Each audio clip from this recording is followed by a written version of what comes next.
چوتھی حدیث اس زمن میں جامعہ ترمذی، ابو داؤد اور ابن ماجہ کے اندر موجود ہے. ابو امامہ رضی اللہ تعالیٰ عنہ کہتے ہیں کہ حجۃ الوداع کے موقع پر نبی صلی اللہ علیہ وسلم نے جہاں اور باتیں ارشاد فرمائی وہاں یہ بات بھی ارشاد فرمائی کہ آپ صلی اللہ علیہ وسلم نے فرمایا کہ اللہ تبارک و تعالی نے وارث کے لیے اپنی کتاب میں حق مقرر کر دیا ہے.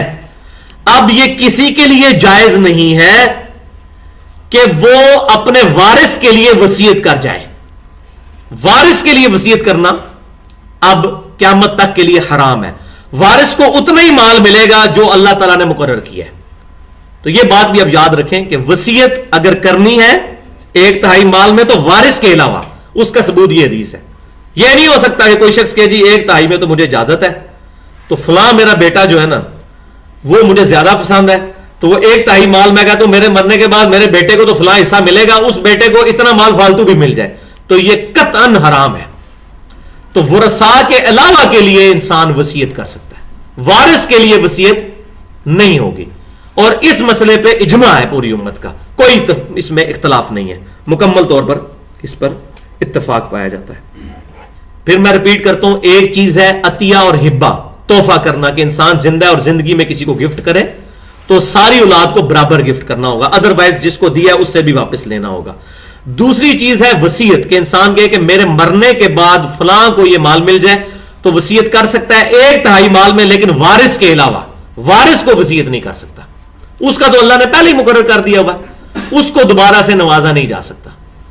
وارث کے علاوہ اور رشتہ داروں کے لیے، مثال کے طور پر کوئی بندہ ہے، اس کا بیٹا فوت ہو گیا، اب بیٹا مر گیا تو بیٹے کی آگے سے اولاد ہے، پوتا پوتی تک تو وراثت نہیں جاتی، کیونکہ پوتے کا تو کوئی حق نہیں وراثت کے اندر، دادی کا ہے.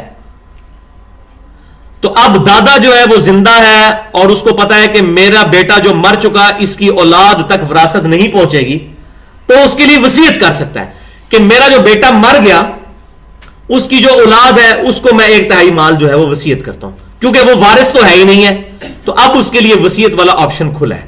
تو یہ اللہ تبارک و تعالیٰ نے ایک اسکیپ روٹ اس مسئلے میں خود بخود ہمیں دے دیا ہے. بعض اوقات انسان کو یہ وسوسہ آتا ہے کہ شریعت کے اندر پوتے تک جائیداد نہیں جاتی. کسی شخص کا بیٹا فوت ہو گیا جوانی میں اور اس نے اپنے پوتا پوتی اور بیوی چھوڑی پیچھے، یعنی اس مرد کی بہو جو مرنے والا ہے، اس کی اپنی زندگی کے اندر اس کا بیٹا فوت ہو گیا اور اس کی بیوہ بہو اور بیوہ جو اس کے یتیم پوتا اور پوتی ہیں. اب ظاہر ہے کہ جب وہ دادا مرے گا تو اس کی وراثت میں سے ان کو کچھ نہیں ملے گا.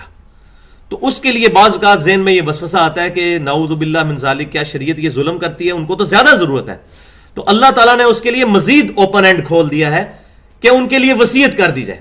باقیوں کو تو تھوڑا مار ملے گا، لیکن اگر کوئی دادا اپنے پوتا پوتی کے لیے، اپنی بہو کے لیے وصیت کرنا چاہے تو کر سکتا ہے 1/3 مال میں، اس سے بھی زیادہ مال میں جو کہ اس کے مرنے کے بعد بیٹی کو یا اس کے بیٹوں کو ملنا ہے یا بہن بھائیوں کو ملنا ہے.